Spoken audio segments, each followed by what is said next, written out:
I never thought this day would actually come. Standing in my very own apartment, keys in hand, I couldn't help but smile. After years of pinching pennies and living in a cramped rental, sacrificing every little luxury, I'd finally done it. I, Kimberly Sanders, was a homeowner. People always told me I was the responsible one in the family. While my younger sister Jessica bounced from boyfriend to boyfriend, living off their generosity, I worked my way up at Thompson and Associates, saving every extra dollar I could.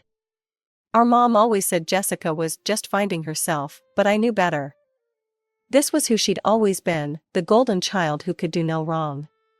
This is the kitchen, I said to myself, running my hand along the granite countertop.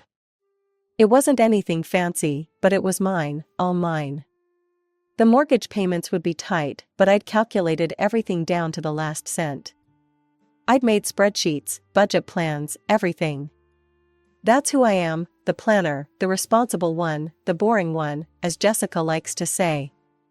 I decided to throw a small housewarming party. Nothing extravagant, just a few close friends from work and my old school buddies. I even invited Mom and Jessica, though I knew better than to expect much.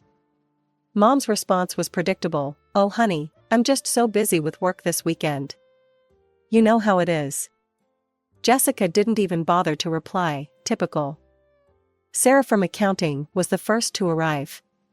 "Kim, this place is amazing," she exclaimed, handing me a bottle of wine. "You actually did it." One by one, my friends arrived. Tom and Rachel from high school brought a houseplant, and my work friend Michael showed up with a cheese plate. The apartment filled with laughter and conversation, the kind that makes a new place feel like home. To Kim, Tom raised his glass later that evening. Who proved that hard work and determination still pay off. Everyone cheered, and I felt tears welling up in my eyes. These people, my chosen family, were here celebrating my achievement. Mom and Jessica's absence stung a little, but I was used to it. They'd always been more interested in each other than in me. It was a quiet Sunday afternoon, 2 weeks after my housewarming party, when the doorbell rang.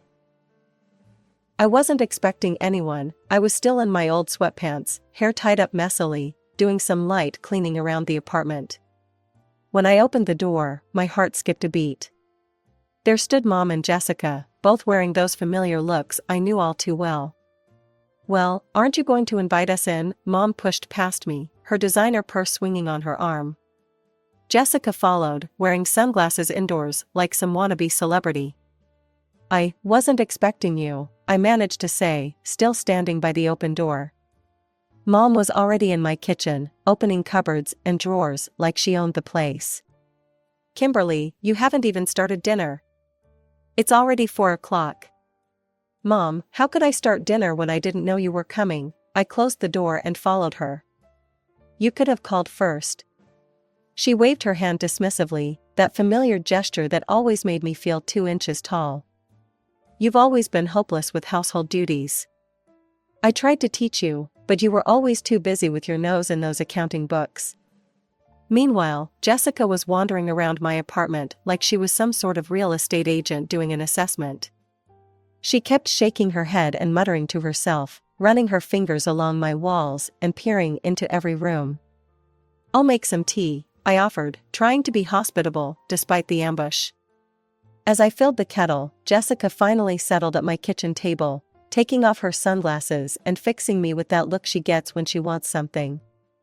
"This is actually a nice place, Kim," she said, in that tone that always preceded bad news. "The location is perfect, right in the center of everything." "Thanks," I replied cautiously, setting out 3 mugs.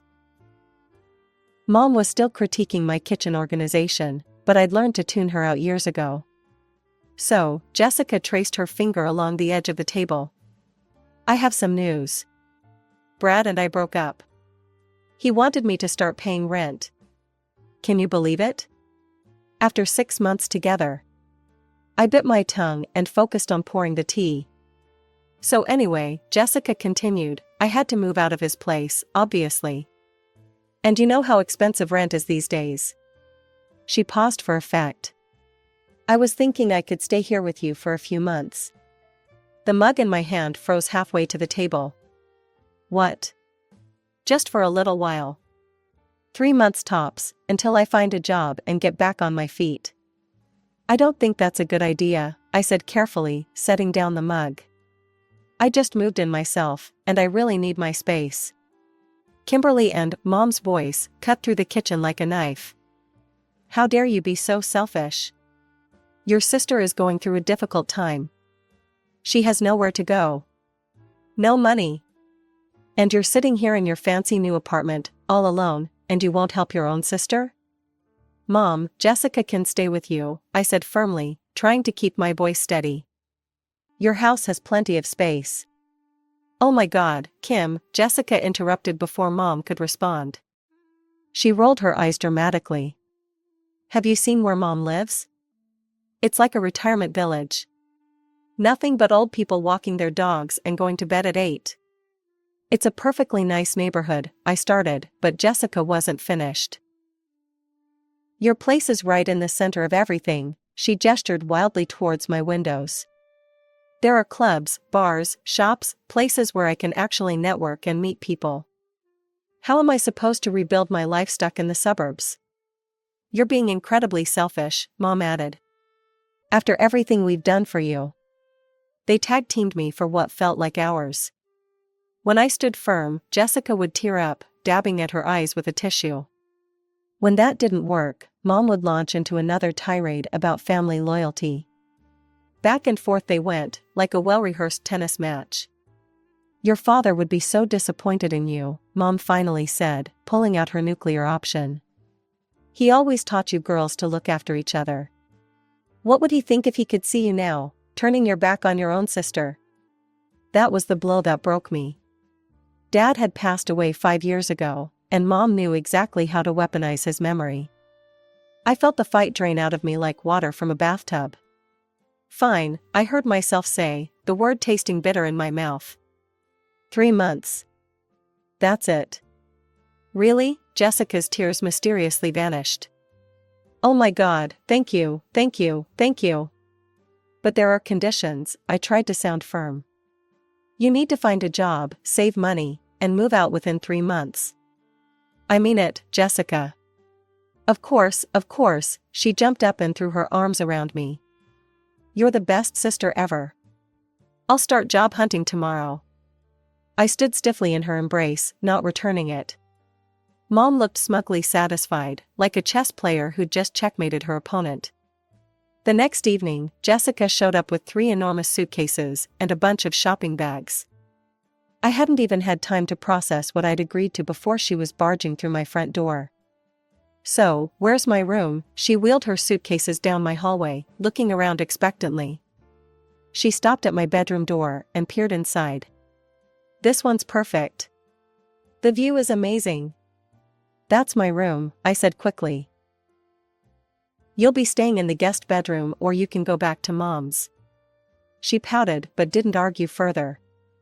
I watched her wheel her suitcases into the smaller bedroom, her shoulders slumped in obvious disappointment. That first night, I made us both pasta for dinner. Jessica was still arranging her things in the guest room, complaining about the lack of closet space, when I called her to the kitchen table. I figured it was best to set ground rules right away. Okay, so if we're going to live together, we need to establish some boundaries, I said, watching her twirl spaghetti around her fork. First rule, no loud noise. I have to wake up early for work, and the walls here aren't that thick. Fine, she took a bite of pasta. This is really good, by the way. Second, we need to be careful with utilities. That means no hour-long showers. I gave her a pointed look, remembering Mom's water bills when we were teenagers, and remember to turn off lights when you leave rooms. I'm not 12 anymore, Kim, Jessica protested. I know how to flip a light switch. And most importantly, I continued, ignoring her comment, no guests without asking me first. This is my apartment, and I need to know who's coming and going. Jessica put down her fork and looked me straight in the eye. I understand, Kim, really. I know I haven't always been reliable in the past. But I want to prove to you that I've changed. I'm going to find a job, save money, and be out of your hair before you know it. She seemed sincere. More sincere than I'd seen her in years. For the first time since this whole situation began, I felt a glimmer of hope. Maybe she really had grown up. Maybe this could work. The first week was surprisingly smooth. I'd leave for work early in the morning, and Jessica would be preparing for her supposed job interviews. She even started cooking dinner, nothing fancy, but it was nice to come home to a hot meal and a clean kitchen. "How was the interview today?" I asked one evening over a pretty decent chicken stir-fry she'd made. "Really good," she was animated, describing some marketing firm downtown. "They said they'd call me back next week." This pattern continued for about 2 weeks. I'd come home to find dinner ready, the apartment tidy, and Jessica full of stories about different companies she'd visited. I started to think that maybe, just maybe, my sister had finally matured. Then things started to change. First, I noticed dishes piling up in the sink. Then the cooking stopped altogether. I'd come home to find Jessica sprawled on my couch, scrolling through her phone, the apartment exactly as I'd left it that morning, or worse. One evening, after a particularly long day at work, I walked in to find her in the same position she'd been in when I left that morning. The only difference was that she'd apparently ordered takeout, for herself only, and left the containers on my coffee table. I had to cook dinner while she continued scrolling through her phone. When the food was ready, she wandered into the kitchen as if she'd been summoned by the smell. "Jessica," I said, trying to keep my voice level, "I thought we agreed to share the household responsibilities." "Ugh, I'm just so tired of cooking and cleaning," she groaned, helping herself to the stir-fry I'd made. "It's so boring." "How was job hunting today?" She shrugged, mouth full of food. "Went to another interview. They want like 5 years of experience for an entry-level position." "Can you believe that?" "Did you apply anyway?" "No way," she scoffed. "I'm not going to waste my time on companies with ridiculous requirements like that." A month into our temporary living arrangement, and any hope I had of Jessica changing had completely evaporated. My apartment had become a crash pad for her endless partying. The sound of her phone conversations echoed through the walls all day while I was at work. I could tell because my neighbors complained about the noise. "Sorry, can't talk now," I overheard her one morning as I was getting ready for work. "Yeah, totally hungover." "No, my sister's still here." "I know, she's so uptight." That evening, she stumbled in at 2 a.m., reeking of alcohol and cigarettes. I was awake, of course. How could I sleep with her banging around the apartment like a drunk elephant? The next morning, she emerged from her room at noon. "Kim," she croaked, still in last night's clothes, "I need you to go to the pharmacy. I'm dying here. I need those hangover pills, you know, the ones with the electrolytes. There's water and Advil in the kitchen." "You're the worst," she moaned, flopping onto my couch. "A good sister would help." I'd finally had enough. That evening, I called Mom. "Mom, you need to talk to Jessica," I said as soon as she picked up. "She's not even trying to find a job. She's out partying every night, sleeping all day." "Oh, Kimberly," Mom interrupted with that familiar dismissive tone. "You're making a mountain out of a molehill. She needs time to figure things out. You were always so serious at her age, you never understood how to have fun." The apartment was getting worse by the day. Jessica's room had become a biohazard zone, dirty plates growing things I didn't want to identify, clothes strewn everywhere, empty wine bottles rolling around on the floor. The few times I tried to clean it, I found moldy coffee cups hidden under piles of laundry. "Jessica," I confronted her one evening when she was actually home. "This has to stop. You're not looking for work, you're not helping around the house, and your room." That set her off. She stormed into her room, slammed the door, and I heard her immediately dialing her phone. 20 minutes later, my phone rang. "Mom. Kimberly," and she screeched before I could even say hello. "How dare you harass your sister?" She called me crying. "Mom, you don't understand." "No, you don't understand. She's trying her best, and you're constantly criticizing her." I raised you better than this. 2 months dragged by like this. My utility bills had nearly doubled. Jessica took hour-long showers, left every light on, and ran the AC full blast even when she wasn't home. I was spending a fortune on groceries that she devoured without contribution. The kitchen was constantly a mess, with dishes piled up unless I cleaned them myself. Meanwhile, Jessica's social life was thriving.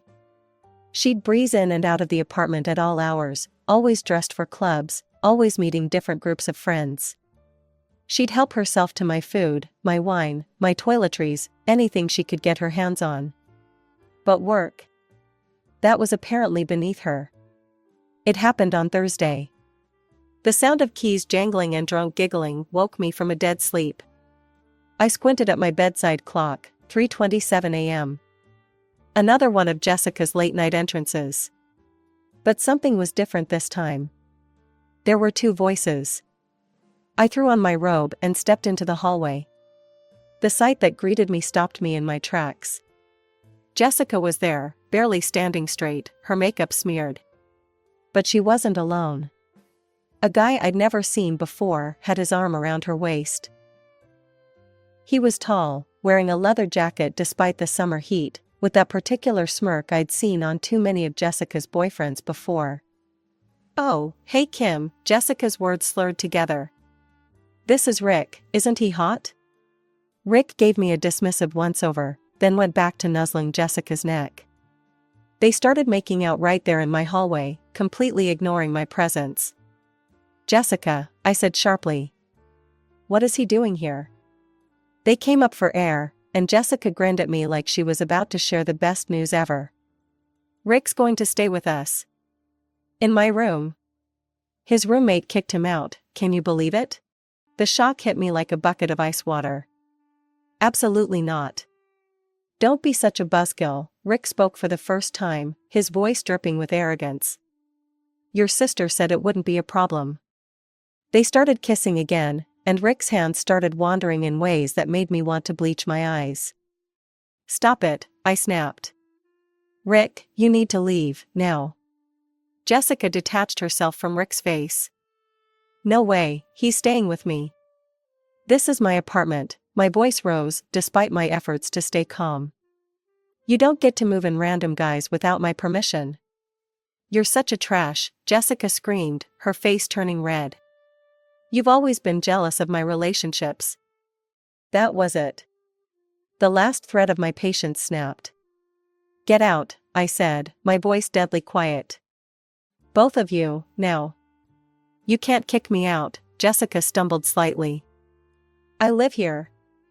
"No, you don't." I walked to her room and grabbed her suitcases from the closet. "You were supposed to be here temporarily. You were supposed to be looking for a job. You were supposed to be trying. Pack your things." Jessica stared at me for a long moment, then suddenly went into a frenzy of motion. She yanked open drawers and her closet, throwing clothes and belongings haphazardly into her suitcases. Rick stood in the doorway, watching her pack. Within 15 minutes, she had stuffed everything she could into her 3 suitcases, slamming them shut with such force I thought the zippers might break. She grabbed the handles, her knuckles white with anger. "Fine, keep your stupid apartment," she screamed, dragging her suitcases toward the door. "You're a horrible sister. You've always been horrible. I hate you." She stormed out with Rick in tow, hurling every curse word she knew at me as she went. The door slammed so hard my pictures rattled on the walls. I stood in the sudden silence, my hands shaking. It took exactly 58 minutes for my phone to ring. Mom's name flashed on the screen. "How dare you throw your sister out in the middle of the night," she shrieked without preamble. "She could have been hurt." I hung up. Then I turned off my phone completely. The silence in my apartment after Jessica left was almost deafening. I spent the first few days deep cleaning everything. Jessica had left a trail of destruction that needed serious attention. I found moldy dishes under her bed, wine stains on the carpet, and mysterious sticky spots on every surface in the guest room. The garbage bags I filled could have stocked a small landfill. Better safe than sorry, I told the locksmith when he came to change the locks. He didn't ask questions, just nodded knowingly as he installed the new deadbolt. The weight of the new keys in my hand felt like freedom. My birthday was coming up, and for the first time in years, I decided to celebrate it at home. My newly cleaned, Jessica-free home. I invited my closest friends from work, some old school buddies, and a few cousins from Dad's side of the family, the ones who understood the situation with Mom and Jessica. I deliberately didn't invite either of them. I wanted one day, just one day, without drama. The party started wonderfully. Sarah from accounting brought her famous chocolate cake, Tom and Rachel arrived with a bottle of my favorite wine, and my cousin Emma gave me a beautiful houseplant to celebrate my reclaimed space, as she put it with a knowing smile. We were all gathered in the living room, sharing stories and laughing, when the doorbell rang. My heart sank, I knew that aggressive ring. Sure enough, when I opened the door, there stood Mom. She swept into my apartment like a storm cloud, her eyes scanning the room full of my friends and family. Without so much as a happy birthday, she planted herself in the middle of the room and began her performance. "I can't believe you're all here celebrating with her," she announced to my guests, when she threw her own sister out onto the street in the middle of the night. The room went silent. My friends exchanged uncomfortable glances. "Mom," I said quietly, "this isn't the time." "When is the time?" she demanded. "When is the time to discuss how cruel and heartless you've become? Your poor sister has been devastated." "Jessica behaved terribly," I replied, trying to keep my voice steady. "She took advantage of my kindness and—" "Selfish," Mom's voice rose higher. "That's what you are. You've grown into a selfish, cold-hearted woman. Is this what you wanted? To live alone in your fancy apartment while your sister struggles?" Something in me snapped. Maybe if you'd spent less time coddling Jessica and more time actually parenting her, she wouldn't be struggling. The crack of her palm against my cheek echoed through the silent room. The force of the slap made me stumble backward, my hand flying to my face in shock. "Ungrateful trash," she spat, her voice venomous. "You're no daughter of mine." She turned and stormed out, slamming the door behind her. The silence that followed was deafening. I stood frozen, my cheek burning, tears welling up in my eyes despite my desperate attempt to hold them back. Emma was the first to move, wrapping her arms around me as I finally broke down. My other guests gathered around, offering comfort and support, but the damage was done. The party atmosphere was shattered, replaced by a heavy cloud of awkward concern. My perfect, drama-free birthday had been destroyed in less than 5 minutes. 2 weeks later, my cousin Emma called with news. "Just thought you should know," she said carefully, "Jessica and that boyfriend of hers moved into your mom's house." I changed the subject. I didn't want to know more. 4 months passed. I threw myself into work, redecorated my apartment, and started taking yoga classes. The peace was healing. No drama, no late-night disruptions, no passive-aggressive family dynamics. Just quiet mornings with my coffee and peaceful evenings with my books. Then one day, my phone lit up with Mom's number. I almost didn't answer. But something in me, maybe curiosity, made me pick up. "Kimberly," Mom's voice was different, smaller. "Please don't hang up, I need you to listen." I said nothing, waiting. "You were right," she continued, her voice breaking. "About everything. Jessica, she's out of control. Her and that Rick person, they've taken over my house. They don't work, they don't help with anything, they just make mess after mess." I could hear the exhaustion in her voice. "They throw these parties," she continued. "In my house. My quiet neighborhood. And when I tried to stop them last week, Jessica, she pushed me, Kimberly. She actually pushed me down." Her voice cracked with tears. "I need your help, please. I don't know what to do anymore." I sat there, phone pressed to my ear, feeling the ghost of her slap on my cheek. Remembering her words at my birthday party, "Ungrateful trash, you're no daughter of mine. You need to handle this yourself, Mom," I said quietly. Your golden daughter is your problem now. I hung up, then I blocked her number. The updates still reached me through the family grapevine. Emma called regularly with news. Mom had filed an eviction lawsuit against Jessica and Rick. There were daily screaming matches that the whole neighborhood could hear. The police showed up one night after concerned neighbors called about the noise. Apparently, Jessica and Rick had thrown a party that got so out of hand that someone thought they heard fighting. "Aren't you worried about them?" Emma asked during one of our calls. "No," I replied honestly. Mom made her choice a long time ago. She always picked Jessica over me, always excused her behavior, always made me the bad guy for not enabling her. This is the result. I don't know how the eviction case turned out. I don't know if Jessica and Rick finally left, or if they're still terrorizing Mom's quiet neighborhood. I don't know if Mom finally learned her lesson about enabling bad behavior, or if she's still making excuses for her precious younger daughter. What I do know is this: my apartment is peaceful. My bills are manageable again. My dishes stay clean, my lights get turned off, and no one helps themselves to my food or my wine. I sleep through the night without being woken by drunk giggling or slamming doors.